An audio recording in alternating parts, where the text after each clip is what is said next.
Long story short, Lethal Company is an amazing game and I've been playing a lot of it. I've been working on some Lethal Company scenes in Blender, and I am planning on making a full short film. As part of my prototyping process, I've created some renders. The plan is for the short film to revolve around coil heads, because I think from like a short horror film perspective, I think I could probably make something quite interesting with them if I do it right.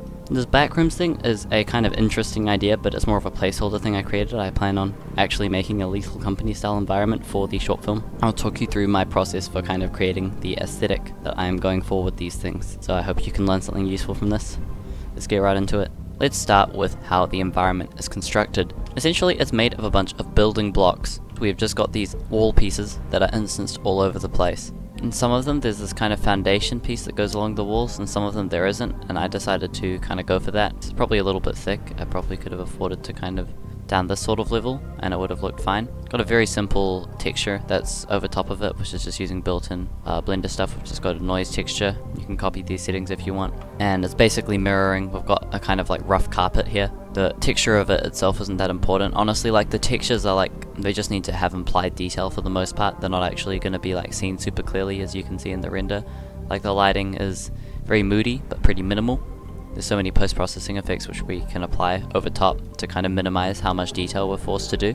Basically, if you can find just a simple texture for the Backrooms wall, then like you can just use that, kind of chain together a bunch of these sort of blocks, and they'll kind of blend together in a fairly decent way. Very simple texture-wise. I mean, this is the whole texture setup for the actual like wall thing. The roof is slightly more complicated in terms of the pieces. This is all created using a couple of array modifiers. So we've got this piece right here. You can see this is made out of a sort of like border which goes around, and then we've got this kind of main tile area here.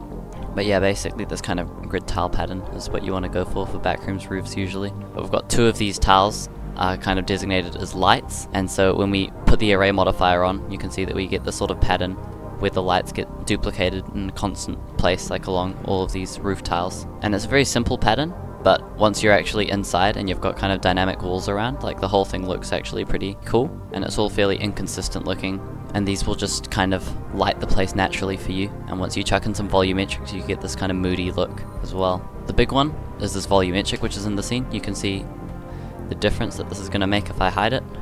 Everything certainly looks very dark and creepy, and like it's kind of its own aesthetic if you want to go for it, but this kind of introduces the sort of atmosphere of the backroom. The hazy effect makes it feel more mysterious in a way, and it also helps us to force and introduce the kind of unsettling green and yellow tones of the backrooms artificially. Another big thing that we've got here which helps a lot with any sort of alien or like unnatural thing is these kind of dust particles which are layered around, and these are all coming from a particle system which we've got wrapped around the whole scene. I pretty much do this in every scene. If you've been watching me for a while, you know that I kind of use particle systems very often because they just add a lot of life and movement to your scene. They're animated, so if I play this you can see that they're going to kind of float around and add some movement to the scene. To make the environment seem a bit more lively and like it's not just copy and paste, we can always add things like decals. Like I've got these kind of like blood decals which I've put around and all of that. They kind of help add a little bit more life. I like to try and obey all of the kind of usual camera tricks I usually use with composition and framing, which I've covered many times prior, so I'll just link those videos. But the key to this specific style is feeling unsettled and kind of fear of the unknown. And in this case, I actually went for more of a fear of the unknown from the perspective of the character rather than the perspective of the audience, by having the bracken kind of unbeknownst to the employee just kind of hiding in the background, and the audience gets to see it and know about it, but the employee is kind of distracted looking at the two coil heads in front of it. The whole scene has a slightly comical sort of stance to it as well, especially because of the characters, like mainly due to the character's sort of cartoonish reaction, and also I can't figure out how to pose the legs like at all. I don't know how I'm meant to move these, like if I select all of these bones. Now the Blender compositor definitely does do a lot of heavy lifting here. There's a lot of extra stuff here which you don't really need, which I just kind of have for all projects, but I'll cover the main ones. We've got lens distortion, we've got chromatic aberration, noise, and we've got glare.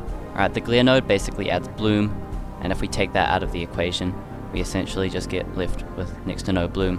And so this is a really great way of adding bloom in cycles. Now the lens distortion and chromatic aberration kind of come hand in hand together, and they just kind of add this very nice filmic effect, make it feel more found footagey, and it's quite nice. The box sharpen is basically just a sharpening pass. It's not all that important, to be honest. The other main thing which is quite important is this film grain texture. You can see if I turn this overlay, it's going to kind of remove all of the noise artifacts which I've added in post. These aren't necessary, some people will find it ugly, but I think that it's quite key to found footage style things, and I usually just add a little bit of noise in any render no matter what I'm doing, because it kind of just helps to mask imperfections and add some extra kind of visual noise and detail. So yeah, that's the compositing process in a nutshell for something like this. It might look a little bit complicated, or might look a little bit simple depending on how experienced you are, but it really does just boil down to a few key nodes, and those do most of the heavy lifting. I haven't really tried to make a horror short before, so this will be interesting, but I hope that you guys will enjoy it when it comes out anyways, and I hope this video has kind of been interesting insight, and I hope you guys have a wonderful 2024, hope it all goes well. It's been Yeez in Cinema, and I'll see you in the next one, guys.